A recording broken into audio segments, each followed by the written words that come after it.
Gateway Podcast.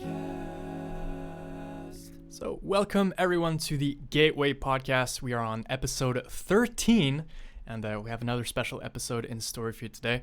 So, for those who don't know, the Gateway Podcast is a one-on-one podcast where we get to learn a little more about the members of the StarCraft community in Quebec. I prepared a couple of questions that will, give us a little insight on our guest's journey with StarCraft. But like all podcasts, we are free to wander wherever the conversation leads us. So I am your host, Necro, and today will be our first English podcast, as I'm joined by a Grand Master player that recently moved to Quebec City, formerly from Toronto. He actually won the last online Quebecan tournament, La Guerre Totale 2, organized by Revival Esports, in which he absolutely slaughtered me in bracket and in grand finals as well. So from Team Alpha X, I welcome not this boy, but that boy, NYK. How are you doing, dude? I'm good. How are you? I am doing great as well. So yeah, first of all, thank you for coming out on the show. And we were talking a little bit before starting the podcast, but I was just checking Wikipedia just to make sure I had the right team in my intro. And I just wanted to confirm, you're 21 right now? Yes, I am 21. Yeah, I was really confused at first because I was from what I recalled is that you're a really tall person, right? Is that right? Yeah, I'm 6'3", almost 6'4". 6'3", 6'4", yeah. Because I was like, wait, I thought you were older because you were really tall, but the one time that I really saw you in person and it struck me was in WCS 2016 when True won at the end. I remember his old team that was on Sidestorm. That. Yeah, you all went to congratulate him, and you were just towering everyone. Yeah, that was fun. Yeah, for sure. Because you don't realize how small people are or how tall people are online, Mm-hmm. and then you meet them in person, and it's just whoa. The first time I met Poison in person, oh, that was interesting. Oh, Poison, that's Semper's girlfriend, right? Yes. Yeah. Yeah, I mean, yeah, she's probably small. I mean, yeah, there's a lot of people. Even there's a couple Twitch streamers that I follow. There's one dude who's a musician that I follow. And the thing is that when you play music on Twitch, you're always sitting down, right? So you don't really notice. But I was next to him, and turns out the guy's 5'6". I had no idea. Yeah. But you can never tell too. And surprisingly, yeah, go for it. Sorry. It's like seeing Hearthstone. Oh God! Compared to streaming, Harsum's 7'5". He's huge. He's thin, but he's huge. Yeah, he's gigantic. I don't even understand. Actually, as someone else who actually is kind of like this, have you met PvP as well? Yeah, I have. That guy's Hearthstone tall as well. I know. That was surprising too. Yeah, I think it's just because their webcam is making them smaller on the screen, so you just kind of assume they're smaller. But yeah, these guys are. It's they're sitting down and their torsos might not be as large. And you can't really tell by sitting down. Their legs might just go however far underneath the table too. Yeah, exactly. You can't really tell from just upper body, right? I mean, it's the same thing. He can be incredibly short, but insanely tall as well. Man. Exactly. Who's the shortest pro gamer though? Would you know that? Never mind, Maru. That'd be Maru, right? Yeah. I know. I think I don't know if he considers himself a pro gamer, but he's Guitar Cheese is also pretty small. Oh, I don't know. Wait, Guitar Cheese is French. Dano. Is he French? Oh wait, no, he's American. Yeah. He's American. Yeah. Okay. Yeah. He streams too, right? Pretty sure Guitar Cheese and Turkey Dano are pretty small too. Turkey Dano. Guitar Cheese does stream. I don't know about Turkey Dano though. Yeah, Turkey Dano. I was I feel like I've seen that name before, but yeah, he was actually playing against Parting yesterday, late at night. Yeah, so did I. And he ran into Turkey Dono 3 times. he fell back because it was there's 1,000 MMR difference between them. Oh, but, trust me, I know the feeling. Oh yeah. I had to play. I played in ESL KR last night. Yeah, it was last night. I made it to the round of 16, and then I played Parting. Yeah, exactly. Because I was on Parting's stream for a second, and I saw there was a bracket, and right above him there was NYK, and I was like, oh wait, that was me. Damn. Wait, so you're up at 3 a.m. doing online tournaments? Well, to be honest, it was only I think 12:30, 1 o'clock. Oh, okay, yeah. Maybe 1:30, so it's not that bad to be honest. But if it was at like 3 a.m., 4 a.m., I probably wouldn't do it.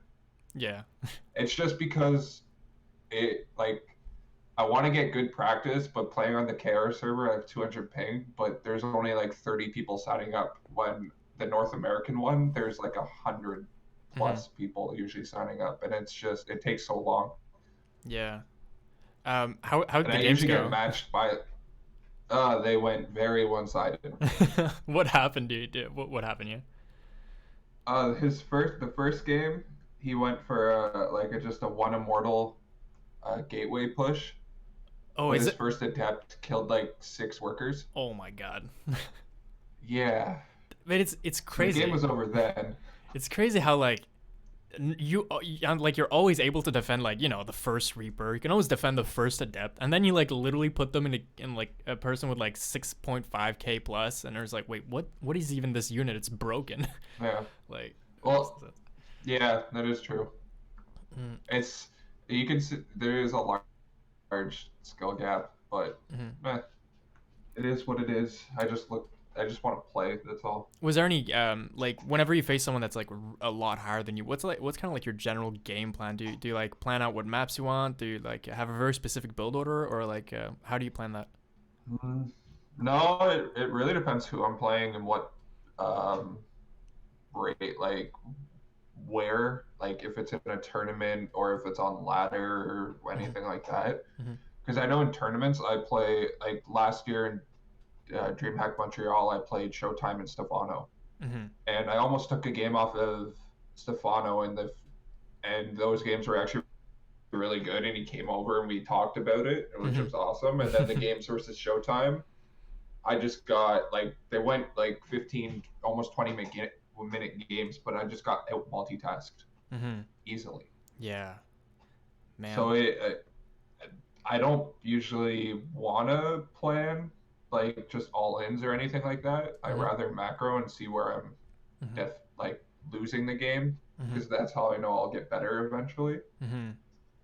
And like you can So you'll always have like that replay where you played a long macro game versus Showtime, yeah, even though exactly. even though it's like it's probably not a good idea because like they get like better and better towards the late game, especially Showtime of all people, and Stefano Yeah, to that extent yeah, too, really. But like every second that you're in a game with them, it's like this is just so cool. Like, can I just be in here for a yeah, longer time? I mean, that's what I would do. yeah. The problem is that I die probably instantly versus any of those two. But I mean, if I could be in a StarCraft game for like 20 minutes with any of them, that would be super fun. But Yeah, I mean, it's a lot different to actually play versus those people. Because back in the day, I wasn't playing versus them, mm-hmm, but now I'm starting to get to be able to. mm-hmm. So you can see where the skill gap is and stuff like that, and you know where you can improve a But it, lot easier mm-hmm, than just being like, what's going on? I don't know why, mm-hmm, but you can actually see it when you're playing those types of players. yeah. And what's kind of cool in the feeling is that when you let's say you get Showtime on ladder, like let's just say you're playing EU and you get Showtime on ladder for a reason or another. It's a lot different than Okay. knowing like Showtime is there in the building. Like he went across, Yeah. Europe and Oh, he's there with definitely. you in that room and there's like this skill is like in this room right now. I don't know. There's something very different. Like it's just the land feeling, but it like lets you know that like this person with this much skill is real and he's here. Yep. Uh, Oh, it's it pretty mind definitely blowing. takes me a game or two sometimes to get used to land. Mm-hmm. Yeah. Because just living in Canada, I haven't really gone to the States for any of them. So I've Mm-hmm. been to DreamHack Montreal. I went to Hell It's About Time when Mm-hmm. that happened when Base Trade through it, Mm-hmm. but I haven't really played a lot of LAN. So getting used to it, especially at the DreamHack events in those player areas where the people can just come and stand behind you and watch. Yeah. So it's kind of like whoa, Mm. but I don't. I'm happy about how I played in it. Like if it happens again, when it happens again this year, if it's the same format as how it was last year and through the ESL Pro Tour, I'll be in the money with where I placed, which would be Nice. nice, That would be and awesome. make back my money. I'd make back my money that I used to pay the ticket. So Yeah, I mean that's like the minimum what you want to at least get, right? It's at least reimbursed yeah, for exactly. what it costs you to get there. Um, Uh, do you have any like this? I'm like super skipping forward into the questions, but in terms of like in tournament, That's good. because you're I mean you're quite high level, right? And you participate in like a lot of like LAN tournaments and everything. Was there any like standout Okay. matches that you've played just in general versus pros? Like including, I Um, guess that Stefano game was there too, but yeah, the Stefano game was good. He basically came over and told me if I did this, this, and this, I would have won. mhm, Like I really enjoy when I get to that happens, and Stefano's a very nice guy, mhm, so that was good. With land stuff, other than those two players, I've played Jake No Regret a lot of times on land because yeah, he used to be in Toronto. But mhm, other than that, it's more been online tournaments to be honest. mhm, Like I had back in, I'm pretty sure it was 2016, before I took a break from StarCraft, I was playing Jon Snow in the Maldives qualifier yeah. in the finals, and it was like 3-2. He won 3-2, and he got flown out to Maldives. So if I won that, that would have been pretty sick. That would have been pretty sick for sure. And this is 2016. You're 21 now, so like you were basically 17 years old when that happened, right? Yeah, yeah. Man, dude, I don't know what it is about 17-year-old Zerg players like Raynor and stuff like that, but I don't know. They get it young. But that Oh, well, kind of leads into our first question a yeah. little bit. Like, when did you actually start playing StarCraft? Because I mean, you were GM, like really high GM level, like even at 17. So like, when did this all start? And like, what were the events that made you even touch the game? Okay, so I started with not even StarCraft 2. I started with Brood War, Mhm. and I was born in 1998. So I was born when Brood War came out, Yeah, and I started playing Brood War around 2012. And it was like my friend from school had a pirated copy on a USB and uploaded it to the school server. So we would just play LAN at that school, is Brood War. awesome. Yeah, but it would be six pool after six pool after six pool. Mm. So it was literally the micro battles the only time. But no, that's what got me interested in StarCraft, and then I picked up part of the Swarm, which was in beta at the time, Mhm. and then I started playing from there. Okay, so in 2012, you were roughly how old? Quick maths, I can't do it. Oh, Well, 8 years ago, so uh, so you're like 13. 8, 14, Yeah, 13, 4, 14. 13, 14. Mm. Yeah. It's funny you say like the the Brood War on a USB key because the game is really small. It's like a gigabyte, I think, and so you can just put it on a random Yeah. like four gigabyte USB key anywhere you want. And there was a time when I Yeah. started college when I didn't have like a computer with internet, and I wanted to do something. So I was like, well, what game can I put on my USB key right now? So I just Uh-huh. put Brood War on my USB key. I would go to school. I would just plug in the USB and just start playing versus AI. So it's funny that Yeah, other exactly. people just put on a USB key. It's really cool. Yep. And But no, that was my first time I played StarCraft, so it was interesting. yeah. And how fast did you like rank up in Heart of the Swarm? So when I every now and then I'll go back and look at my career summary. Hmm. So every season, like new season, Hmm. I started in bronze, and every season I would go up a league until masters, and then it took me Wow. a little while to get GM. Damn. So yeah, each season you rank up. I mean, that's the dream progression right there. Because I think it Well, took. yeah, exactly. I'm pretty sure it took me at least like 8 months. No, it took me more than that. Hold on, how long did it take me? I think it took me like a year to get gold, which is fucking bad. And then I think it took another, and then I think 6 months later to a year. And then I got platinum. Okay, I was playing Zerg back then, and okay. then I got diamond maybe during my third year of playing, and then I'm diamond today, like 10 years later. Um, but yeah, no. So, some people it's like a lot slower. I remember me it was really slow. But I mean, the thing is that like it always just depends on literally how many games you put in. And StarCraft 2 was a very on and off Yeah, game for exactly. me. How was it for you though? Were you always kind of like Yeah. passionate from the beginning and just you always like just powered through pretty much everything or? Well, so I started out with like console games like Call of Duty, GTA, Mhm. stuff like that, and I was actually decent at that. Like good enough that I could probably go semi-pro at like 12. Oh damn. Like yeah, it was weird. but I was just too focused on like sports and school at the Mm-hmm. time. Mm-hmm. So my one of my buddies, a lot of my friends were playing League of Legends, so I started playing that. And then my buddy introduced me to StarCraft, and I basically was playing StarCraft for the rest of it. Yeah, for the rest. Yeah, yeah. So like Like I haven't mhm. switched. So the so yeah, what other games did you play on console actually? So Call of Yeah. Duty, GTA, Mm-hmm. NHL, Madden, Mm-hmm. stuff like that. Yeah, yeah. So actually, Ratchet and Clank. those three are very different. So like, you would be like Yeah, competitive in exactly. like Call of Duty. Yeah, Okay. Do you play other I was in FPSs like right the now? top. No, Okay, okay. I play Apex for fun, Oh yeah, yeah, yeah. but Apex is a lot different to me than Mm. Call of Duty is. How so? Do you think? Well, I mean, apart from the battle royale So part.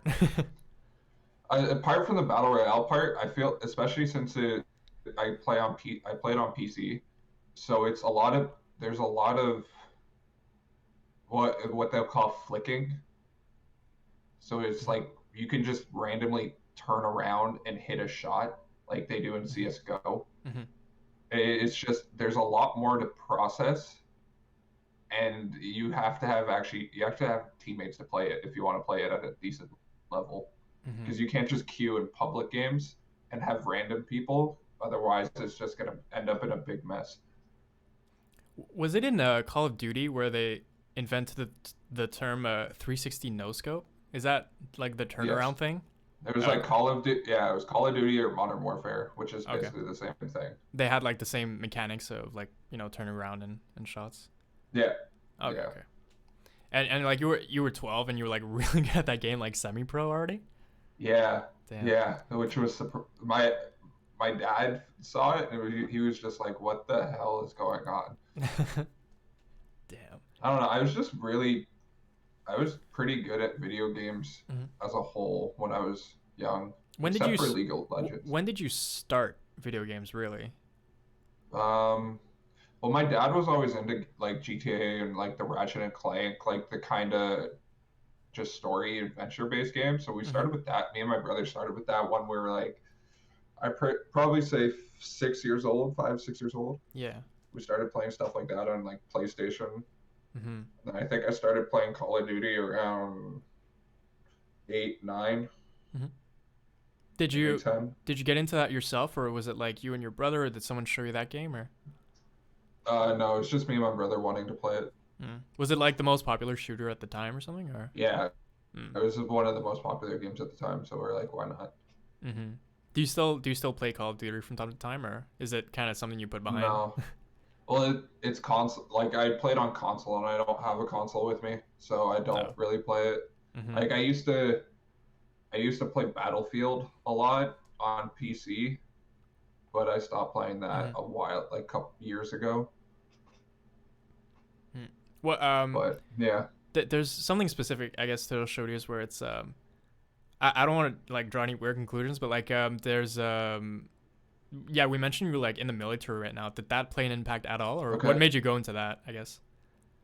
So my grandfather is actually was in the RAF during World War II, so he Oh flew shit. Spitfires Yeah. during World War II, and I was kind of like, okay, well, I like this. I always was interested in all of those Mm-hmm. like classic World War II movies and war movies and stuff Mm-hmm. like that. And I was like, okay, well, I'm gonna become a pilot. Mm-hmm. And then I realized at like 16 years old how much schooling you need to become a pilot, and I was just like, well, I'm not going down that road, but I still want to go into the military, so I had to find something else to do. Curious, how long does it take to be a pilot? So you need a degree, so you have to go to university. Mm-hmm. So that if you go to RMC, which is the Royal Military College, that's 4 years already. So basically, you include 4 years. You're either going to RMC or you're going to a public university to get a degree. And then there's probably another, I'd say 2 to 3 years of training Okay. So like after you finish worth. Yeah, like high school, so you're like 18, so that would be like plus 7 years, I guess, to finish everything. yeah, basically. Mm. Yeah. Yeah. So yeah, you're at least Like 20. for example, You're my minimum 25 when you get out of there. exactly. Yeah. My buddy, like one of my good friends, is he's a what we call an ABS tech. So he works on all the electronic systems Hmm. of aircrafts. He's not a pilot, like he's not qualified to fly. He's qualified to fly civvy side because he has his pilot's license, but he's still like, well, with this corona thing, he's not even fully trained, and we joined in 2017. He had one more 4 month course to go do Oh, down in the States and he could he before finish it he or he could be can't? fully qualified. No, Oh no. they're not going to send him because of the virus. Oh man, that's rough. Yeah, So does he have that to like wait a sucks. year or something to like pick up where it left off Well, or? he has to wait. No, so he and when everything's done and finished, he'll have to wait till the next they start another course Hmm. and then go. Like he still works as what he's technically trained to do, but he's not like on paper qualified Yeah, yet. yeah. You definitely need to like straight up graduate, right?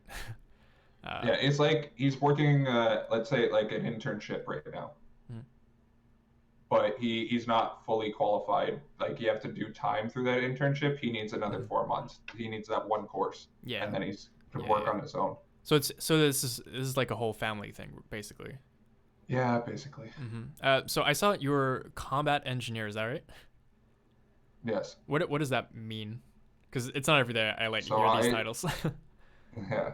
So a combat engineer in the military, I deal with all the explosives, building bridges, anything to do with bridges, Hmm. breaching. So like going using explosives to go through doors or get going through a door, Hmm. or doing it manually with tools.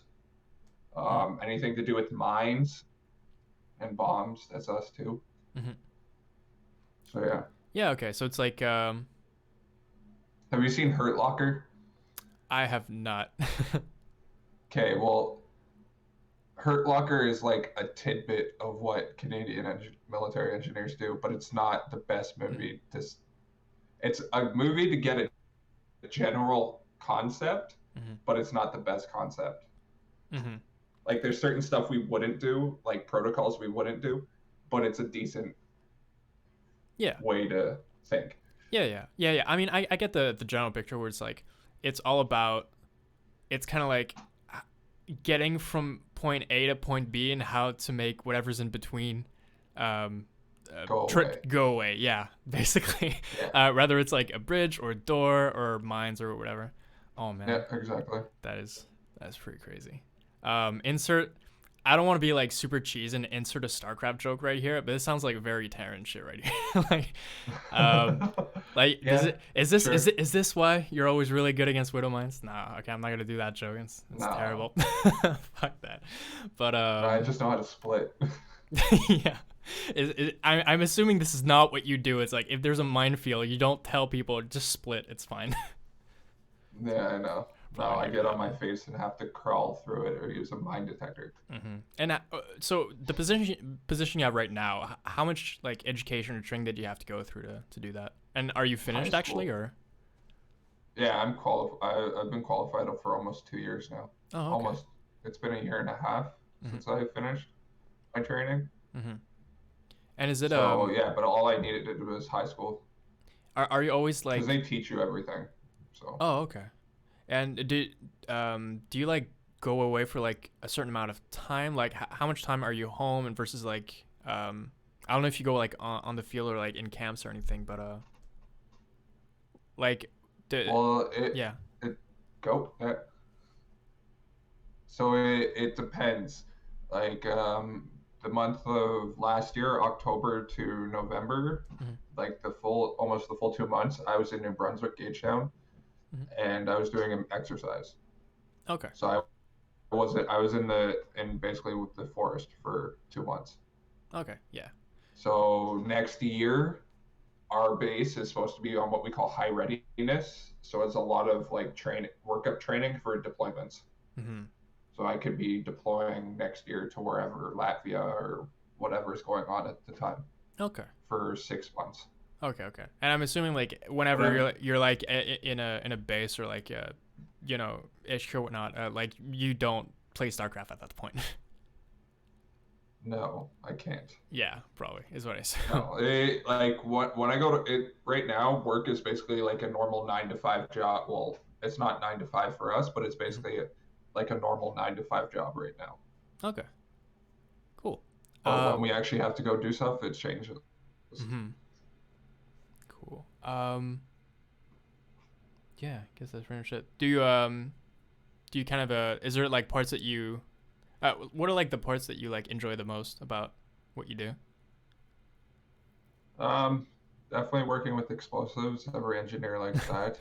Is that You just don't get to fun? do that civ side, so Yeah. hey, it's fun. Do you have to do It's like really test fun. runs sometimes, or like No, so I don't know if you use explosives or do you just disable them or like both? I no, we guess. use them. We do both. Okay. Well, I Okay. don't disable them. EOD Mhm. disables them. Mhm. But no, we have maybe we had a handful of explosive ranges where we go out and build obstacles and then blow them up. Oh my god, that sounds so fun. It is. It Oh is. damn. Like you know what a picket, like a metal steel 6 foot picket is? Um, I guess. Okay, it's basically just a 6 foot metal rod, Yeah. and we take two of them and stuff C4 in between them, Oh and man. then tape it, and it becomes what we call an improvised Bangalore, Wow. and that thing's fun. Damn. But the also downside with it is if I go through an airport, I can get pulled aside I mean, because for sure. explosive residue all the time. Oh yeah.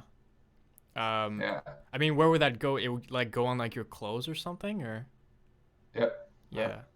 Well, a lot of times when we're traveling, like the military is traveling us, they send us places, and we have all of our stuff with us Hmm. usually. So sometimes if they don't know you're military, they'll pull you aside because of it. Yeah. Usually they don't when they know you're military, but if Yeah. they don't know it, then it's a problem because they think you're a terrorist Oh hell, that's sometimes. exactly what I was gonna think. Like, if they don't know and they see like there's some explosive material on this dude, they have to be sweating balls, dude. Oh man. Well, it's not even like actual explosives. It's just the residue. Well, yeah, but I mean that's kind of like a hint at something else, right? A Yeah, little bit. exactly, So exactly. he knows that you work in a way with explosives, so Yeah, hopefully but there isn't like too much trouble. Like he didn't get like. Is there any weird shit that oh, actually happened with it, that, or? well, it hasn't happened to me Mm, happily, but I know a buddy that was what they went to an exercise, the biggest Canadian exercise called Maple Resolve mm-hmm, in Wainwright, Alberta, and they were wearing their uniforms and they were flying back home to Quebec, mm-hmm. and there was about 12 of them that got pulled aside because of explosive residue while wearing their uniforms, Oh, all right. which was like, what the hell is going on? And then the people, the or border security or whatever they want to call themselves, boss Mm, came over and mm. just like ripped them apart because they were idiots. You're wearing Canadian military uniforms, of course there's probably going to be Yeah, some hint of explosives or stuff like that, yeah, especially with our job. yeah, for sure, for sure. I mean, yeah. At least there's no stories of like people like not in their uniform and then they have like residue and then for some reason like some people go like not crazy but they're like way too alert and then they just go like instantly arrest someone. It's like Yeah, that exactly. there's not it's never that extreme. I assume like you just ask questions and yeah, yeah, yeah. And Yeah, unless I mean normally most of the time I assume like people know if you're military or not. Um, yeah. yeah. Well, I Um, get free baggage, which is awesome. yeah, So nice. And just to kind of look back to StarCraft a little bit. You okay. mentioned like you kind of started. Well, it all kind of started in 2012, so this is roughly 8 years ago. What Yeah. was like your golden era in StarCraft? When I say golden era, I mean it's mostly like what period did you have like the most fun with StarCraft? Is Okay. Well, right. I'd probably say my golden era. I'd probably say one moment of it was right when I stopped playing because of the military, when I was playing Jon Snow and those types of people in those tournaments. yeah, yeah, yeah. but I'd say my main golden era, to be honest, is right now. Oh, really? Yeah, Yeah. like even if I might not have a lot enough time to play and get improve Hmm. at a drastic level, I feel that I'm a lot better than I was back in the day, You mean skill wise? skill wise. Yeah, Yes, yeah. Do you participate in a lot of I online tournaments? Because I mean, I like I saw try you in the one to last one. whenever they're open. Mm-hmm. It depends because like there's all the ESL tournaments which I try to play in. Mm-hmm. Sometimes I forget, but then there's not really a lot of small tournaments. Mm-hmm. So Is there's not really a lot of online tournaments that are is smaller. It's just the main qualifiers right now. mm-hmm. Is competing like pretty important to you in the context of like playing StarCraft? Or Yeah, I mm-hmm. always want to improve. Like I was always competitive Mm-hmm. playing sports and stuff like that. Oh, for sure. Yeah, I assume. So if I kind of always want to compete, especially with the level I am at now, like I can actually do something. It's not like I'll give you an example. It's not like I'm in Diamond and I want to play in ESL tournaments and hopefully I'll make Mm-hmm. money or whatever stuff like that. I know I'm not that. I'm actually capable of Mm-hmm. doing well. Mm-hmm. So that's So why I want to compete as much as I can. yeah, so I guess because you can and you're that level, you kind of you want to test that high level in a way, right? Exactly. Um, Yeah, exactly. is there any like well, I guess you always want to improve, and like you've been touching upon the fact that you always want to play against like really really good players, and that's the best way to like improve the most. But do you have any general like skill, I guess, quote unquote like skill goals? Is there like a point you kind of want to reach or? Well, I set a goal this season to reach 5,700 MMR, which I did, Mm-hmm. which was nice. It was a good feeling. And then I went on a tilt and dropped that down a lot. Yeah. I'm back at 55 now, so hopefully I can get back up there. But Mm-hmm. skill wise, I just got to keep playing, to be honest. Okay. Like to get better, you got to keep playing, Yeah. and that's basically what it is. Like I had my team has got me coaching with Matiz, which is an EU coach who coached a laser, Snoot, Soul, Miker Soul, and a Mm-hmm. bunch of Alpha X teammates. Mm-hmm. So hopefully that can also help me improve my skill level. Yeah, I think you mentioned like after you reached 5,700, you kind of tilted and went back down to like 5.5. But Yeah, I mean there's two kind of uh, there, I mean there's a benefit and there's maybe a less good benefit, but it's like I think it's really important to set yourself like actual goals in terms of improvement. Like sure, like if you don't reach that goal or like you drop from that goal, it could be frustrating, but at least you're like setting a goal for like 5,700, because if you don't have like clear expectations of where you want to end up, you're just gonna like keep kind of climbing endlessly. Well, I mean aimlessly, sorry. And I mean like yeah, everyone could exactly. just keep getting better until you reach like Cyril level, right? Like where's the end goal? I mean, the having that Yeah, objective like helps you at least get satisfied with the progress that you have. Um, I think it's probably exactly. more worth it than just like knowing that you reached that goal but then can't maintain it. I think that's probably less frustrating as it is rewarding to actually reach a goal. Um, I don't know if that is Yep. it's like that for you, but Yeah, yeah. pretty much just like that. Like if to be honest, if I don't think if you don't set goals in life, even in life, if you're not setting goals, you're not going to achieve Hmm. anything. And like you mentioned, So you wanted to set a goal like 5,700 this season. Is there any like general, more long term goals, or do you just kind of go in the moment and be like, I kind of want to do this now as a goal? um I don't really, to be honest, I can't really set long-term goals with my situation being in the Yeah, military, like because I yeah. won't be certain times I won't be able to play StarCraft. So Hmm. short-term goals, like achievable goals, are probably the best for me. Hmm. Like maybe for other players that do play this game at a more serious and like long term can set those long term goals. Mm, So, but for me, the short term goals and doing that's probably better for me. yeah. How does it feel coming back after like military service and playing StarCraft? Do you feel really rusty? Do you feel like the game is fresh? How do you kind of experience whenever you come Well, back to StarCraft? I came back last May, so almost Mm-hmm. a year ago, and I looked at the ladder and I was just like, oh, these are all the people I was beating or playing against, and they're all like top 30 now. So I was Mm. like, what would have happened if I played for Yeah. those 2 years Mm-hmm. and stuff? But it is what it is. Like life has to go on, and you got to do your thing. So I'm happy I am where I am now For sure. because I improved a lot. Like coming after 2 years off, going from I had to grind my MMR from like 4,900 back up. Mm-hmm. So I'm happy I got it back up, and my skill level is a lot better. I mean, yeah, 100%. Because like it's already quite impressive that people who can't. There's some situations where they can't even play StarCraft for a long time, and yet you still manage to like get your skill level to like, like mid grandmaster, like 5.5 to 5.7. So that's already quite impressive. I feel in itself. We talked about this a little bit in another podcast, but like, do you feel like whenever you reach those levels, like 5.7, 5.5, or like generally that's just very very high, even if you would like not even play StarCraft for like 3 years and would come back to it, do you think you'd regain the level in like maybe even less than a month? Like, do you think it's a lot of muscle memory or? Maybe not less than a month, but definitely like it's definitely possible within like maybe a couple months. Mm-hmm.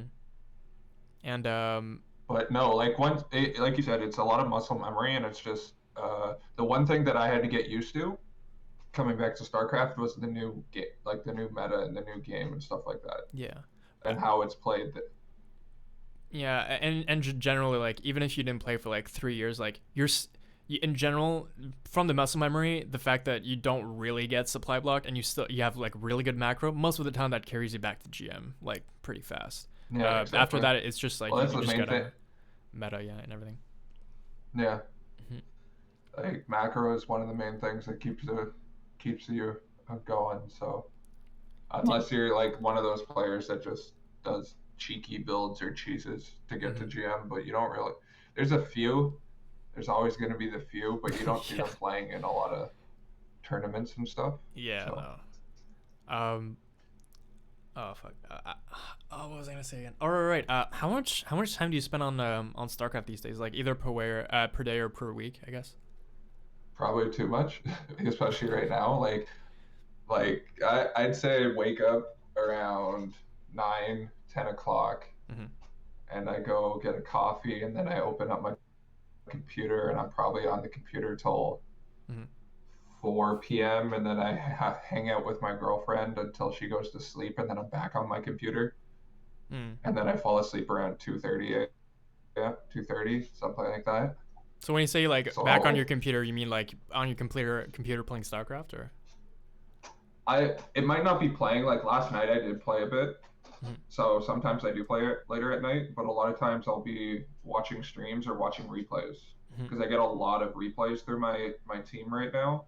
So I go through and write notes and study stuff and All try right. to learn And this is like more. still consistent. I was like maybe assuming that like when you come back from military, you binge StarCraft like crazy, but I'm assuming right now you still kind of do in a way, um, just more Yeah, like yeah. casually. Well, What? even when I said I was in New Brunswick during the months of October and November, I have unlimited data on my phone, so I was watching streams and StarCraft stuff. Yeah, just to So I keep up a wasn't little bit. I wasn't losing it Mm-hmm. the anything. I was maybe yeah, I wasn't playing, but I was still watching and doing stuff like that. Oh man, I'm not sure actually if I would be away and not be able to play StarCraft. I don't even know if I want to watch tournaments, just for the fact that like if I watch them, I'll be like, fuck, I really want to play right now, and then I know I won't be able to. Um, I don't know if that Yeah. would Oh, just be trust like me, I want torturing to play too. myself. Uh, Well, I like to watch tournaments because you get to see what's going on if there's anything new. mm-hmm. But right now there really isn't. Mm. It's more just who's the better player. Like there's no new builds, no big huge changes in the Yeah, game. yeah, for sure. So the tournaments are just more for enjoyment. I I a lot of times I find myself watching more if it's not like a big tournament or if something I don't want to watch StarCraft, I watch a lot of like playthroughs of other games, Mm-hmm. like other PC or console games because there's just fun to watch, and I know I'm not gonna play them, so I was like, might as well just see what it's Oh about, yeah, totally. Screw or I'll spoilers. Like I'm watch. not gonna play them. That's for sure. Yeah, exactly. Or I'll watch League of Legends. Hmm. Even though people don't like that game, it's just I don't. I find it interesting to watch.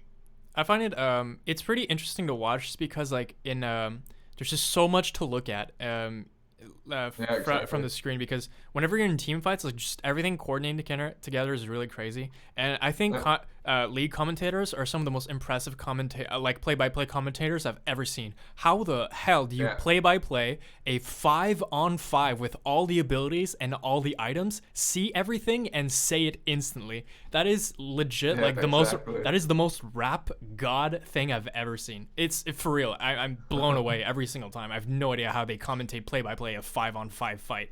Like Yeah, Jesus Christ. Um, yeah, but yeah, I think it's fun to watch for sure as well. I don't watch as much League as I do StarCraft though, probably. I mean, the thing yeah. is that Neither do I. League is by seasons a lot too. Whereas like StarCraft, there's a lot of like smaller tournaments, so you can kind of watch Exactly. whenever you want, I guess. Like Um, I'll watch the championship all the time usually, like the big yeah, finals, yeah, for sure. the worlds or whatever they call it. I'll watch that most of the time, but Hmm. a lot of their like week by week stuff I won't watch unless I'm bored. Mm-hmm. What players do you like watching in general across all races in StarCraft? So I've been watching a lot of Sue Mm-hmm. for Zerg right now. Sue, yeah, Mm-hmm. Sue for Zerg. I've been watching a lot of Dream. So basically the only players I usually watch are KR right now. Yeah, Koreans. Yeah, yeah. Like KR, and then sort of is like one of the EU guys, EU pros I really like, and I like his playstyle. Mm-hmm. Protoss, I don't really watch Protoss unless Mm. they're playing in it. To be honest, Yeah. it's just that I don't really. It's because I don't off race either, so Mm-hmm. I don't really need to watch other matchups that Do you kind of much. watch most pro games with kind of a analytical slash learning point of view, or sometimes do you watch StarCraft like for the entertainment value, or is it mostly just like watching as a player yourself? It's more watching as a player, to be Mm-hmm. honest, Yeah. because I can always find stuff like, yeah, I know their players are probably they're extremely better than me, especially the pros, Mm-hmm. but I can always find something to like slightly critique. Mm-hmm. For Like sure. it is like, and the fun thing is watching it's the funniest time is listening to certain casters Mm-hmm. that don't know much about the game say certain things and it goes totally the opposite way. It's Yeah. hilarious. That's amazing. What caster do you like actually? So let I like Rotterdam. Rotterdam's a good caster. Mm-hmm. Euthermal when he casts is good. Mm-hmm. It depends. Like there's people who have their certain personality type, Mm-hmm. and then there's people that know the game. Yeah. So I tend to favor people that know the game more, Mm. to be honest, because I mean, they understand what's gonna happen. yeah, exactly. And I mean, a lot of the times what they do is that I mean that's why you have casting duos too, right? One is the hype person, the other one is more the analytics. Um, and Yeah, that exactly. and then you're like watching Tasteless trying to explain something in StarCraft, and you're like, please don't say more. Yeah. Or if he does explain something, to be fair, he does this more now though. If he does explain something, it's like one of the most basic things in StarCraft, right? But Yeah. Yeah. at least it does that. He doesn't like venture into something he doesn't know, so that's still good. Any hot takes? Yeah. Any casters you don't like? Uh, uh, I like I don't say I don't like any. Just don't There's no one personally I like don't enjoy as like. much as others, I guess. I personally I don't like I don't like listening to Wardy Hmm. cast. Like he's a good guy and all. I just don't. I'll watch his stream, but I'll mute it. Hmm. I just don't like the way he casts. Yeah, yeah. He has a But very. no, like It's kind of a he's very. a very unique Yeah, it's very. play. It's like cold British looking at the game. It's not hype. It's not hype, but it's not like necessarily bored or anything. Yeah, it's not analytic. It's like middle of the road everything with Wardy, which exactly. could be pretty damn good for people who are just kind of like casually like tuning into a tournament. But I mean, Yep. it depends. Is like I mean, that's why he's so popular too, right? He's like the pretty much middle of the road in terms of every single style. So, um, Yeah, exactly. but Other than that, mhm. uh, But yeah, I understand it's quite different from I guess like Rotterdam. Rotterdam is like a super articulate person, a very like expressive, but also he mostly talks about the game in kind of an analytic way. and he S knows his stuff. Yeah, for sure, yeah. Like there's a difference. Like I like Maynard, but there's that Hmm. one point of time where he's like, "Oh shit, this person's dead," and it's not even. It's not even. He's not even close to being dead at the time. Yeah, yeah. It's just like, really? Okay, well, Hmm. sure, you think that, but it's not. It's Mm, not gonna happen that way. yeah. I think one of the people I don't know if he always did this, but I'm like, I feel like he didn't. But I find Pig's casting so weird these days. Because I feel like Pig used to be the kind of personality that was he was kind of like a super smiley, very positive, kind of like follow up to Day 9 in a way. Yeah, Except yeah, he was. and he was like very educational, and I don't know if like the things that educational and happy and smiling, I don't know if it's always necessarily synonymous with like very clean talking necessarily. But I find him to be like very vulgar. Like he has a lot of vulgar language in his like He's recent things. gotten vulgar. And I don't know if like Yeah. the thing that bothers me is that I don't know because he used to play FPSs too, so I'm assuming like when he was young he used to be pretty trashy. I mean his name Pig comes from like a very vulgar longer version of Pig. It's like suck off pigs or something like that. But Yeah, something something like really that. weird. But I don't know if he was like maybe more trasher before, then became a very kind of like upright, happy, very Chill. very Yeah. polite person when he came onto the scene, and now he's going back to it, or if he's actually starting to get more vulgar because that's more like buzzwordy kind of a thing. Um, I I I'm don't not really sure know. to be honest. That just kind of I ticks don't know. me Pig's off a a good little guy bit. still though. Oh, for sure, hundred Like I percent. feel Yeah, yeah, I think he's more like that on stream than he is on a live event. yeah. Yeah, probably. I mean, obviously, live events is something else. I think the last time I heard him cast was with Maynard, and it was kind of like an online maybe qualifier thing. Obviously, it wasn't like a huge Okay, official yeah. thing, but Yeah. but yeah, I don't know if he was always like that or not. And I'm just like really confused whenever I listen to him. Like what is Yeah, he? yeah. I don't get it. That's Yeah. probably the one where I'm kind of like I don't really care in a way. Pig's also a good caster to me. Mm. Like he's another version of Rotterdam, Oh, just to in a that different point, you think? way. Okay, yeah, yeah, Well, I tend to favor more the people that know what the game how the game's gonna go, yeah. Mm-hmm. even if it might be boring. Yeah, you could say this and this is gonna happen, Mm-hmm.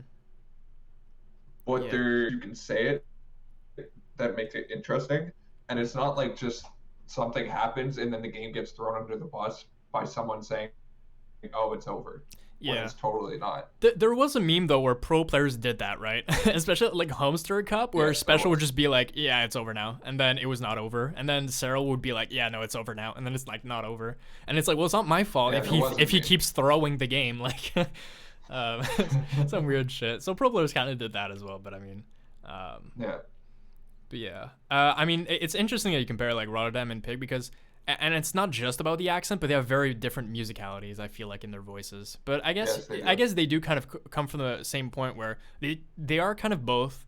I mean, at some point or another, they were kind of both like semi pros in a way, and like they know the Oh game yeah, very very Pig actually well. competed. Rotterdam can still like they both still compete in the ESL tournaments and stuff like that. Yeah, yeah, for sure. So that's nice. Mm. But no, it's I tend to favor people that know more about the game in Mm-hmm. general. Yeah, I just find that's my preference. yeah, for sure. I mean, that makes total sense too. I mean, I think um, I mean most people that like look at the game as a player are going to be very different than people who look at the game for the pew pew lasers, you know, with the Yeah, colossi. exactly. Um, Yeah. yeah. Man, I still remember. I'm saying like pew pew lasers, but I like remember when like basically no casters knew what was going on, and it was just the beginning of Wings of Liberty. And whenever I was watching this with my brother and like my big brother, and he was Okay. and whenever we would watch a game with Protoss, they would make like two Colossus, and all of a sudden when Colossus were on the field, like lasers were shooting everywhere. And we're like, oh my god, it's happening. I feel like yeah, the start of StarCraft 2 was quite interesting because there was so many like laser animations and like destruction going on everywhere. It was like quite nice to look at. But now it's like Uh, it's we're not even looking at the game from like a fight perspective. Anytime you look at a fight, you're thinking, okay, who wins this? How is this engagement like taken? We don't look at the fight in a cinematic way anymore. You know, no, um, no, it's not. Definitely not cinematic. definitely not the case anymore. Um, but yeah, sometimes I wish I was that like kind of ignorant about the game and just look at the game from a pure like warfare perspective, or like cinematic perspective. I mean, the thing is that Yeah, they never like updated animations, but I remember back in the day, like when we started Wings, or I like wished everything had like new, more flamboyant animations. Like when you would kill a Nexus, it would yeah, have like a giant electric, yeah, like electrical charge of like discharge of just like blowing up. I wish everything blowing up was like way more, like had way more animations. But now obviously I don't yeah. really care anymore. But I don't know if that's something that could maybe help like in the future for people watching StarCraft as a spectator to have like updated animations, and then maybe for the players you don't see them. But I don't know. Well, yeah, maybe, Yeah. maybe because especially with like the WCS Game Heart mod, they could probably do that. Oh yeah, probably yeah. Because I mean Like, the players don't experience the mod itself; it's only the observers. So yeah, um, exactly. yeah. Like the, the people used to play with skins and stuff like that, and it caused reduced frames for both people. True. Exactly. Yeah. So that's why WCS Game Heart came in. hmm Yeah. Like, that's why every tournament usually plays on it and stuff like that. Yeah. I mean, Like the yeah. Sorry, go. people like skins, and skins are a good way to like bring a little bit of extra money into the scene and stuff hmm like that with people buying them hmm for the people that just play casually. But if it's actually like reducing performance hmm for a computer and stuff like that, it's not good. Like Oh, the 100%. most Yeah. I've seen players play on is medium with like low shaders and stuff like that. Yeah. But you won't see anybody play on anything higher than that. Oh yeah, for sure, for sure, 100%. Definitely not. Yeah, and the skins has actually kind of a parallel to the animations. You know, like I felt like animations would like liven up the observer a lot more. But Yeah, you know, it's exactly. really cool whenever you see like new skins because it's just changing up the visual, making it more kind of spicy for the people watching. Because Yeah, we forgot it's not yeah, just like a competitive sport. I mean, esport, but it's also like a kind of a it is still a visual thing. Like we watch StarCraft, we don't just like look at the scores on Wikipedia, right? Um, yeah, exactly. so yeah. Um, Oh yeah, definitely. If you could bring something into it that would get more people to watch mhm, it, like if animations are that thing, then mhm, maybe they can do something. mm, But you got to think about like a lot of people play on like especially like GMs and pros and people are up at that level. yeah. We play on low graphics. We hmm don't want any distractions. Oh, for sure, 100%. And like, So if what's also that's cool gonna about bring something, yeah, I was gonna say what's also cool about skins that like depending on the streamer as well, it can kind of give like their own flavor to the race because there's multiple skins for every race as well. So like you know that like M Canning is playing the Tal'Darim one. That's straight up like yeah, his thing, right? And then you can look at yeah, another streamer and he's like, well, he has these settings. He has like these skins on, you know. I think that's really cool. I do like that yeah, concept. Um, yeah. yeah. Otherwise, in terms of like StarCraft games, is there any StarCraft games that you've played in your life that for some reason, well, I mean, probably because they're really good, but like, is there any StarCraft games that you've played that you'll just like never forget? That are just like, oh yeah, you'll always remember them for a reason or another. Well, I know it was last week. I'm pretty sure it was last week. Mhm, Alpha X threw what we call the MVP Cup. They throw it like maybe once a month, mhm, and it's basically just for Alpha X members. mhm, And I was playing Massa the first first series, second series, best of three, and I threw both games that I should have won. And me and Massa have known each other for a while, mhm, and he was like you should have won. Like what were you doing? And he's like, yeah. I'm like, yeah, I know. And mhm, then I played him again mhm, in the losers bracket mhm, at like I went all the way to the basically the end of the losers bracket to play him again, Mm-hmm. and it was a best of one, and I threw the game again, and Mm. it haunts me. What do you think you threw exactly? What makes you think that? Well, I mean, what feels like a throw in those So, games? I guess. And were they all like the same type of throws, or? well, it's like you do something, like it wasn't even the the first game. I took advantage of killing his Reaper early, so I went for a Roachnitis, and I just had bad micro. And if Okay. I just didn't fuck up the micro, I would have won the game, even Mm-hmm. with the Hellion run by he did. Mm-hmm. The second game, I got like game-ending damage with a Ling run by, and I just couldn't close it out because I couldn't mass units. He Mm-hmm. kept killing my bases with drops on Golden Wall, Mm. Oh man. and he But. was like, "If you just maxed out, you would have won." So the third game, I did the Roach, like the Roach Ling flood, Roach Mm-hmm. Ravager Ling flood, and I got again game ending damage, and he held with like 10 SCVs, and he was like, "Yeah, if you just YOLO'd onto the natural base where everything was, you would have won." Mm-hmm. So it's like it's little things that you might not recognize at the moment, but you seeing it afterwards, you're like, "Oh, if you just thought of it, or if you just like knew more, Yeah. or Yeah. had more experience and stuff like that, it would have been a lot different." Yeah, I mean, there's obviously a difference between throws that are like, well, I didn't quite finish this off, or I didn't do like quite the best decision possible, versus like misclicks, right? Those are a little bit different, but like Yeah, exactly. the fact that the fact that like Masa can go down to like 10 SCVs and still have some sort of confidence that he can still go into a game from there and still make it come back, like that's something else, right? A lot of people are like, well, fuck, the game's over or something like that, but Yeah, just having the confidence to like play from behind is always admirable in my opinion. That's why like people should GG yeah, like that fast. I think trying is always good, and you learn the most from the game by playing from behind. That's pretty much true for in yeah, like every single video game. Playing from behind is like the most educational way of like learning, I think, um, yeah, because you're trying to find the solutions, um, whereas like whenever you're playing even or something like that, where you're not looking for solutions, you're just like looking for uh, well, I mean, you're looking for what to look for. That's like very very different, mm-hmm. um, in a way, yeah. And I guess this kind of like reminds me of like the Stefano thing you were talking about, where it's a lot of like the fact that with certain situations slightly varied, that you could have beat these players, like that must like in a way, I mean, that can frustrate you, but it could also be like, holy shit, like if this is all I have to do, and then it's like, wow, I tweak these few things, and like, fuck, I beat Masa and Stefano. Like, this is like really cool. Yeah, exactly. That does it. What gives you like more of a feeling, like the fact that you're closer than you think you are to like beating these people, or is it just like kind of like frustration, like, oh, I should have done this and stuff like that, and then it kind of tilts you or something? Or? Well, it's probably the first one. It's more close. I'm closer to beating these people Hmm. because I don't really understand. It doesn't. I don't see the frustration until I go back and watch it, and I'm just like, oh crap! Yeah. I could have done that, and I would have won. Yeah. But yeah, it's definitely the first one you said. Yeah, but it doesn't like tilt you into oblivion, the fact that you were so close but didn't get it right. Some people it does that. No, no, Mm. I not versus those players.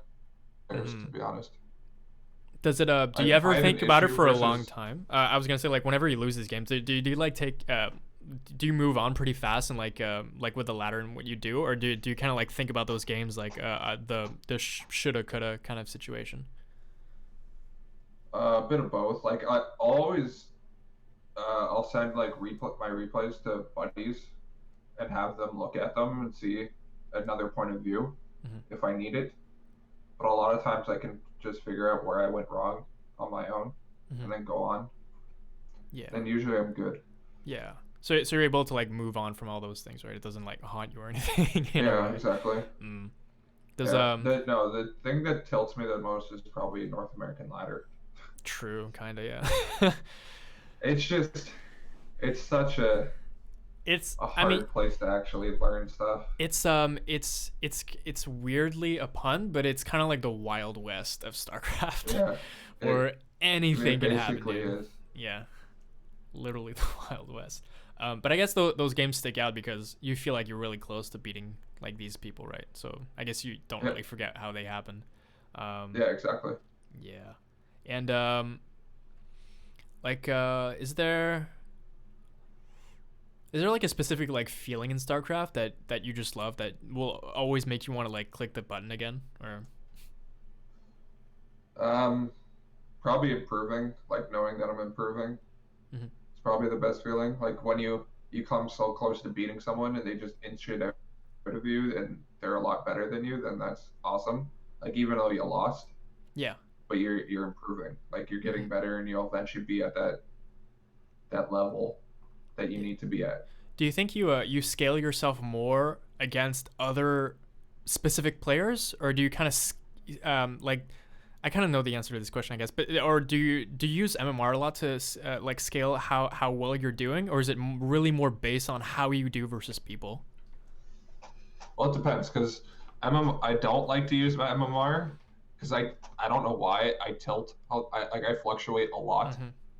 and but like in tournaments I'll have great games Yeah. for some reason. Yeah. So it really depends. Like a lot of times, usually I can't say my tournament results because I don't really have tournament results Mm-hmm. prove how good of a player I am. But it's like I can see myself like back in the day. I took a map off a knee a couple times. I took maps off of certain Korean pros, Mm-hmm. and it is like it.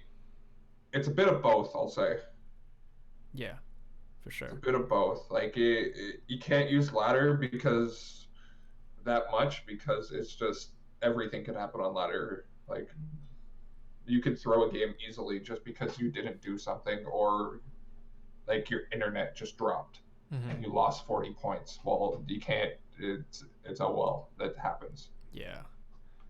So Yeah. it's a bit of both. Yeah.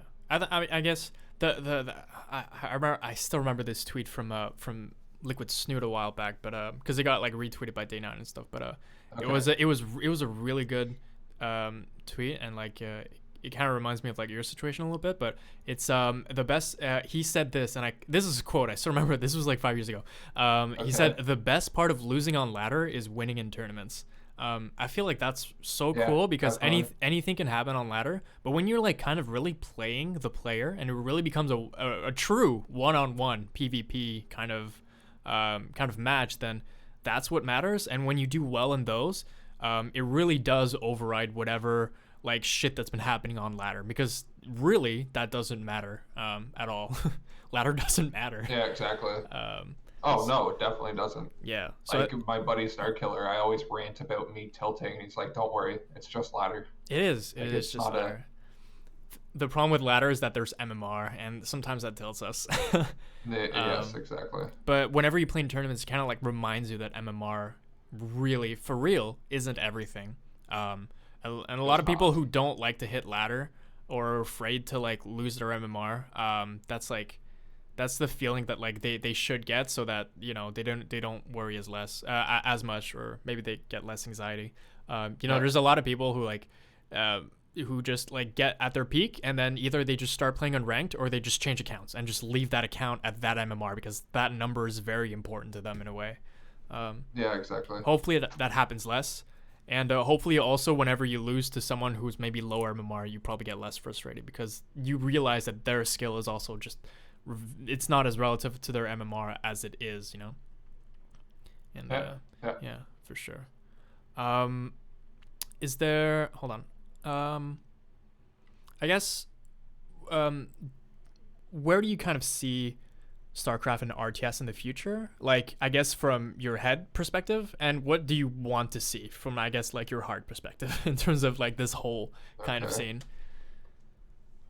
Well, I was extremely happy when the ESL announced the 3 extra years Oh hell yeah, to StarCraft. that was so important because Like like that was a this is a big huge one. motivational boost. Yeah. Like to play more and Mm-hmm. to get better and stuff like that, and Mm-hmm. not just to play the game for more of a fun like aspect. Mm-hmm. But I it really depends because like after this 3 years, 3 years is a long time. So I'll probably be more busy with work and stuff like that and other life Mm-hmm. situations. So where StarCraft goes is where StarCraft goes, and I'll still be playing it, Mm-hmm. but we'll see. We'll see. 'Cause I can't really just say where I want it to go because no one knows. Like Yeah. whether they make a third one, whether they don't. I mean, what It's would you like to see? Would you like to see a StarCraft 3, or would you like something else out of RTS in general? um. If they make a StarCraft 3, it's gonna be interesting. Mm.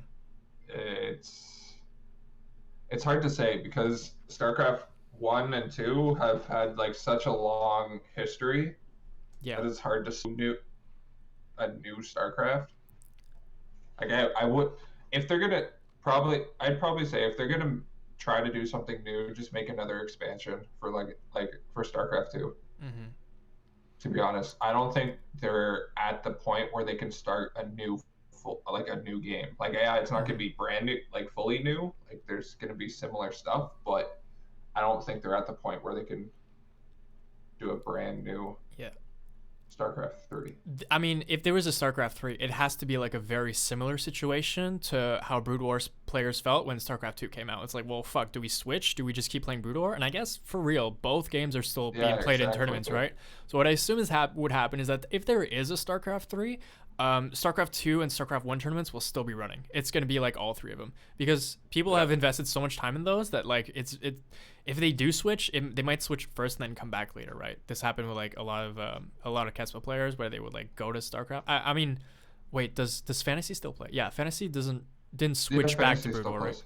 Yeah, I think he did. because didn't Fantasy like go from Brood War to StarCraft 2 back to Brood War and Yeah, then back to he StarCraft 2 did. again? I think he did.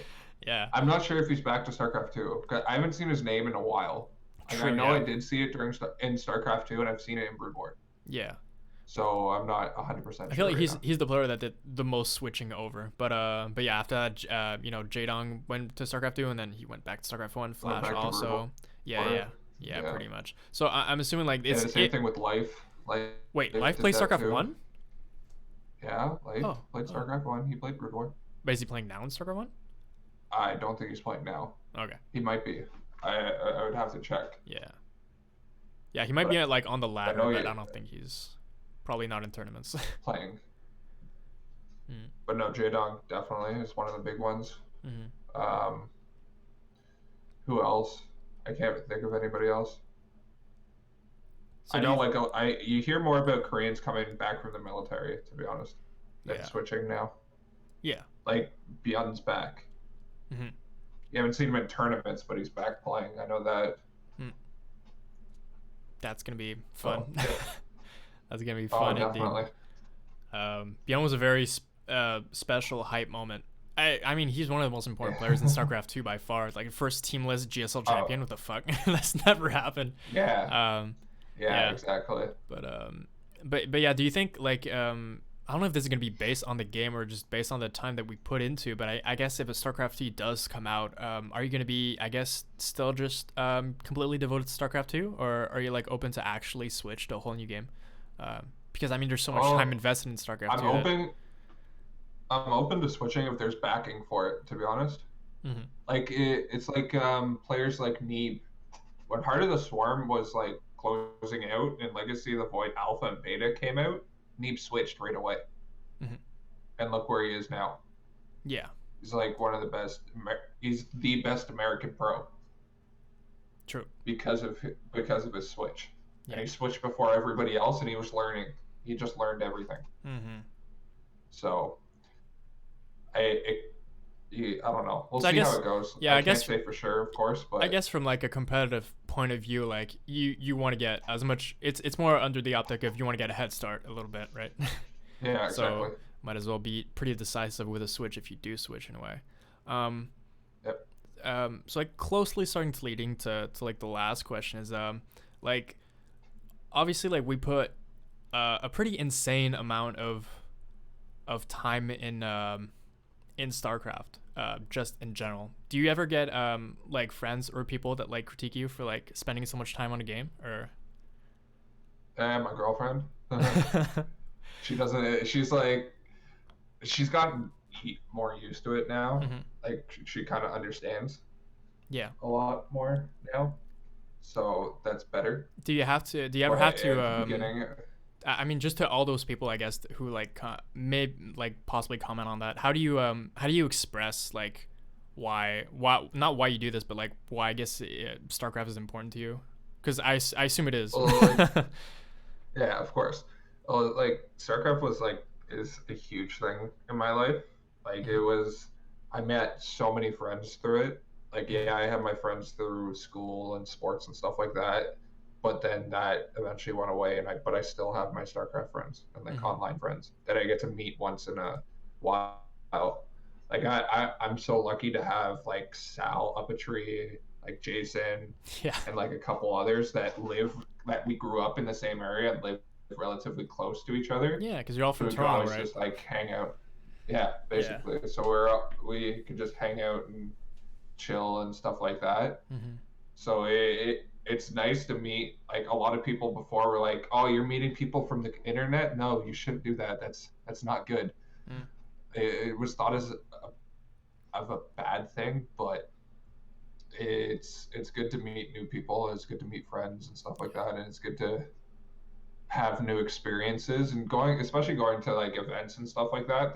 Mm. You'll never forget that. Like you always know that going to events are one of the best things you can do, especially if you want to be a part of the community. So kind of to in a way kind of wrap everything up. How do you how do you justify your passion? The word justify is a little bit weird, but it is kind of like appropriate in this context. How do you justify your passion of Just StarCraft to people? What is it how like do as a I StarCraft as a justify it? not justify, but like so people are like like why do you spend so much time? I I guess maybe basically in StarCraft, but I kind of treat it like a second job, to be honest. yeah. Like people ask me why I put a huge amount of time into stuff like that. And I'm like, well, there's possibility of me making money. It's fun, Yeah. but it's also I get to talk to people that I don't really get to see a lot. So it's like a second job, and it's like a just a It pastime and a is. hobby at the same I time. mean, So yeah, I mean, when you think about it, it really is like there's like a skill set involved that you had to learn. There's a very high level of it. I mean, and then you yeah, spend a lot of time into it. You can make money off of it. It is. I never thought of it that way, like as saying it like as a second job in a way. But I guess that yeah, makes total sense.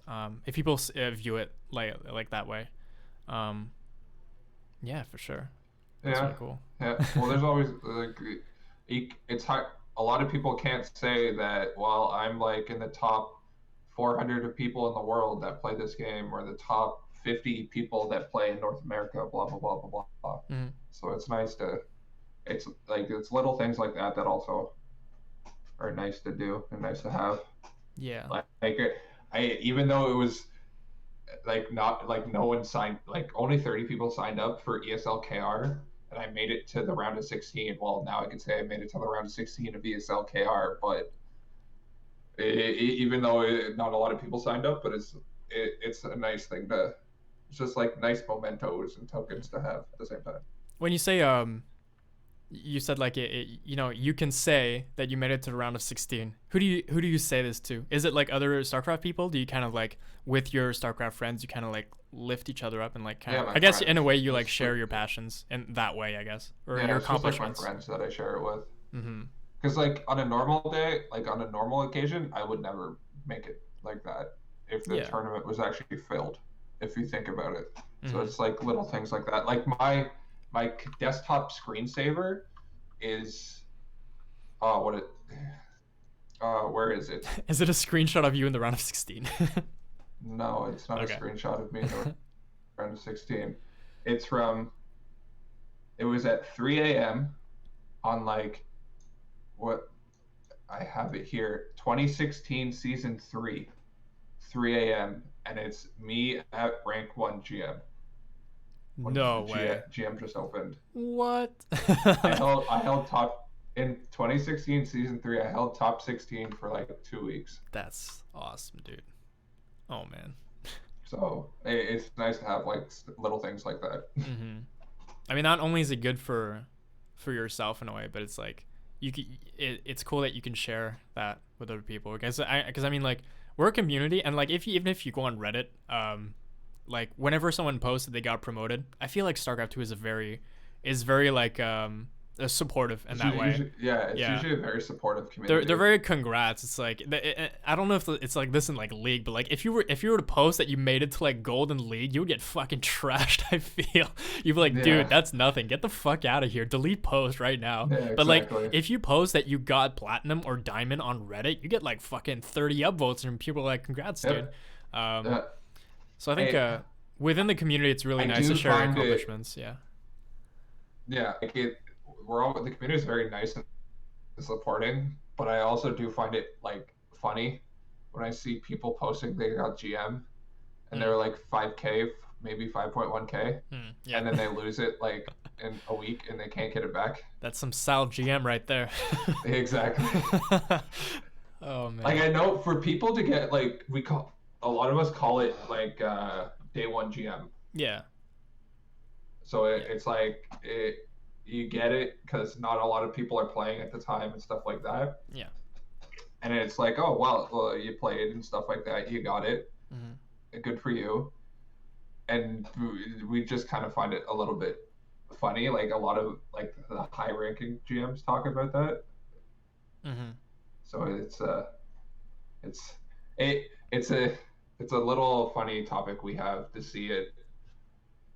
see people post about it in discords and stuff like that, and then Yeah. you realize that the week after they're not in anymore and they're like, oh Hmm. well, I'm still GM, right? And well, no, Yeah. technically no, but sure, I feel like I you think it can be was whatever you want. yeah, I feel like it would be way cooler if it would be like top 200 but also minimum requirement like 5.3 or something, right? Because like getting GM for the first time, just seeing that board around you, it's like a huge moment Oh, in your StarCraft life. it's a huge And the it's fa- definitely a huge moment. and, I and will agree with and that. the fact that you get it based on something you didn't quite earn yet, I don't like that. It's like a huge moment, Yeah, and it's like you get it, but you don't get it. It's like a diffused moment, in a way. yeah, You know, exactly. back then where it was like based on purely the hidden MMR, when someone would like finish a game and surprise motherfucker, you just got promoted to GM. That was like some of the most hype stream moments I've ever seen. Like, but Oh, it's just definitely. not the same anymore. I wish it was kind of like Well, that it's not though. the same. Yeah, It's not the same because you know when it's gonna happen too. and you know it's gonna happen too. Yeah, that's like Like that's a double diffusion right there. so, it's kind of like, oh well, I'm at this point. I know I'm gonna get it. I can see myself in contender. I just gotta wait. Mm. Yeah, So pretty much. Mm. it's not as hype as it used to be. Yeah. And I remember I worked in this bar called Good Game Bar back in Toronto, and Hmm. I can't I was 18 or 19, and Hmm. I literally was there playing video games. I just played video games and stream, and that was Hmm. my job. Yeah. And I was like, they were like, well, we want you to be here when you get GM when GM opens. And I'm like, oh great. So I gotta be there at like what 2 a.m. Oh well, season didn't open till the season opened at like 11 Hmm. that night for some reason. When But there did was you? a bunch of people there like cheering. It was like, well, it's just day one GM. And it Yeah. was like it was at the point where I was consistently in GM, so it didn't really even matter to me as much. Hmm. Like once you've been in it before and you're consistently in it, it's not a big deal Hmm. anymore, to be Yeah. honest. Yeah. I mean, it kind of Because it normalizes. Yeah. doesn't really represent a skill. Yeah, it doesn't represent. It's a border that represents the top 200 currently in North America, Yeah. but it doesn't really represent a skill level Yeah. a- as much anymore. Yeah. Exactly. Did when you got GM for the first time, was it with this kind of like midnight kind of process thing, or was it like the surprise GM kind of moments? It was Uh, the surprise GM thing. how did you? How old were you? And like when did this happen? And how did you feel? Just this, walk us To through be that one. honest, I can't even remember. Like I've been playing for What? such so I've been playing for such a long time that I don't even remember the first time I got GM. I would have to go back and Wow. look at my career summary. Damn. I guess like So you were oh I mean in a way like when you got GM kind of like when GM was quote unquote invented or I like don't was even it like remember really when it maybe was really early invented. when GM happened? Because like now people treat it as a milestone. Before, if you were already at the top and then they like just made up a new league and you were like in that new top league, well, I guess might not matter as much, but yeah, Um, don't remember. I mean, it must have been a yeah, while ago then. Like I assume in Heart of the Swarm you got GM yeah, and pretty much immediately, or yeah. It was like, yeah. I don't yeah. even. When did Heart of Storm finish? I think 26 End of 2016. 2016. I Um, think it finished end of 2016, hold on. or like halfway through it. No, wasn't it like released in like April of 2016 or something? I'm not 100% sure. I'm Uh, pretty sure I got GM and Heart of the Swarm before Legacy, like I think the second last or the last season of Legacy of Heart of the Swarm. mm-hmm. Okay. So I probably got it late 2015, Yeah. Okay, late 2015. Yeah, something yeah. like that. Wait, hold on. Well, actually, we'll just put it in context. WCS Montreal 2016 when True won. That was Legacy, right? Yes, that was Legacy. I'm Okay. pretty sure that was Legacy. Yeah, Yeah, and that's obviously during the fall. at So that time. it had to Yeah, happen around like sometime that year, I assume. yeah, Um, probably. I really don't. No, Legacy did not come out in 2015. No, screw that. No, 2015 had Storm Host. I remember that one. we still That's have Swarm Hosts now. yeah. But I mean, like the bad ones. I mean, you can still argue they're Okay, the bad. bad ones. You can still argue they're bad, but they're not as they're not meta ruining as before. No, not yet. There was like a 2 month Not period anymore, where we'll there was say. like Nidus Swarm Host, but I mean that's still not even a candle close to what it was in Heart of the Swarm in a way. Yeah. Um, but yeah. So casual Grandmaster. Yeah. I guess I guess Yeah. I We'll guess say your that. rank within Grandmaster is more striking to you than the border itself. Because I mean the border once you get into it can mean kind of anything in a way. But when you actually place within the Even border, the that's the rank true within it, achievements. it's not. Mm. Yeah. Even the rank within GM is not, to me, is not a big deal. It's more MMR. It's MMR based, and if everybody goes up and down, Yeah. so it's more about who I play. Like even yesterday when I was playing I played in a tournament Mm. yesterday, and I was tilted. Like I tilted during that day, and I was just like, and then I did bad the first series and lost 0-2, and then I made a run through the losers bracket and beat like people who are 5-6, 5-7 stuff. Yeah. And it's more about how you perform than ladder and stuff like that. So I don't really care where my the number of where I'm in GM Mm. is. It's more how I play and perform against people.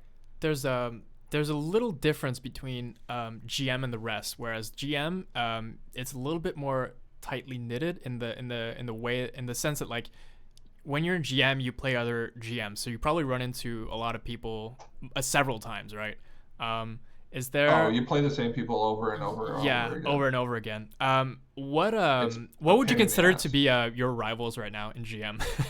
And also, if you Okay, do, well, and real quick, if you do have rivals, well, obviously who they are, but like, do you sometimes strive to like just be placed over them or under them, or does that not matter? I guess in a way as well. that doesn't matter Okay. because the person I've been playing the most lately that's been getting on my nerves because I play StarCraft, so I ladder in the mornings. Yeah. So I just tend to ladder in the mornings. I don't know why. I wake up and I want to play. I don't really want to play later at night because I don't feel like hitting Jason, Nina, Jim Rising Mm-hmm. constantly. Yeah. But I've been hitting so torques too much lately. Yeah. Like I would hit him. I've hit him at least 3 times a day, and it's a pain. It's frustrating because I've only won one game. Oh, I guarantee you it's frustrating for him as well. He's a frustrated boy, but he's quite good. Oh, I'm happy because I won the game today before this, and I was just like, okay, it's been a good day, Yeah. and it wasn't on. See, it wasn't on my main account either. Mm. So, Well, well, I have I have 3 account. I play on 3 accounts. Sortox is Montreal, right? Yes, I That's know. that's that's also like probably one of the reasons. I don't know if MMR matchmaking does this too, but I don't know if it's like also people based on closer in location. I Obviously, maybe less No, because it's it's more GM. MMR. Yeah, when it's At GM, you don't GM, it really doesn't have matter time where you to. are. Yeah, probably Yeah. for sure. No, Sortors. he just Interesting. no, yeah. He's like 6.1K, and I'm just like, can I not play you over and over and over Mm. again? Would you kind of consider him a rival, or are there people you're kind of like fun? I guess in a way, funly competitive with in your kind of like GM area.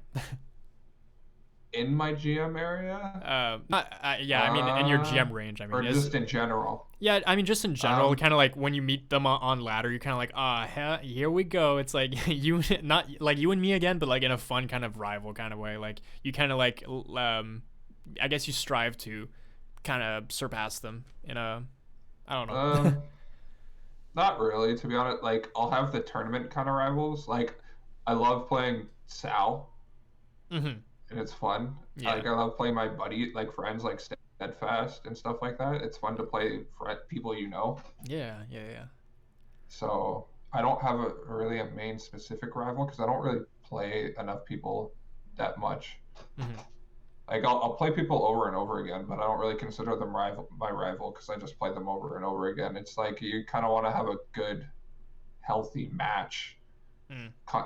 like multiple of them. So and I don't really, other than like a couple, maybe Steadfast I play every now and then, Yeah. but other than that, I don't really have a rival All right. specifically.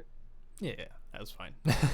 I just sometimes people like Sorry for run that into it. like No, nonchalant. no, there's no problem. I mean, sometimes people like use kind of like I mean, they run into people a lot on ladder and becomes like kind of a meme whenever you run into each other. So sometimes like that happens where like, you don't want to lose to that guy because you kind of like are against them a lot in a way. But I mean, Yeah, it doesn't happen to everyone all the time, obviously. But also it depends. Also, if you kind of know them IRL, that can kind of create more of a kind of yeah, rivalry in a way. exactly. But like when you're on ladder, I mean, it's like weird to say, but it's kind of like strictly just business, right? Like let's just play this Yeah, game in a way. almost. Pretty much, yeah. Yeah, Well, definitely. I think we're just gonna start to wrap this up now. But thank you so much for coming on the podcast. It was super fun to talk to you. It was again like one of the funner podcasts I've had so far. I think like it Great. just keeps getting more and more fun every time. Um, Actually, maybe eventually, like I don't know if you're gonna like share this with like Steadfast and stuff like that, but like if there's other like I'll Toronto probably people, link it to them. yeah, probably eventually if I can get it with those Toronto people. I've backdoored interviewed Sal a couple times in like those DreamHack events, but those are just like questions for myself, but it's mostly like life questions too. Yeah, of course. Yeah. So it's like no, I'm not gonna. I told him like I'm not gonna use this for anything, but I mean if he wants to talk about StarCraft, that's always gonna be cool. Yeah, definitely. I'll link them the podcast, and then I'll let them Oh, know here oh, dude, down if they ever wanna shit. do something like that. That would be sick. Yeah, for sure. Well, thanks a lot, dude. It's been awesome. See you soon. Yeah, no problem. It's been fun. All right, ciao.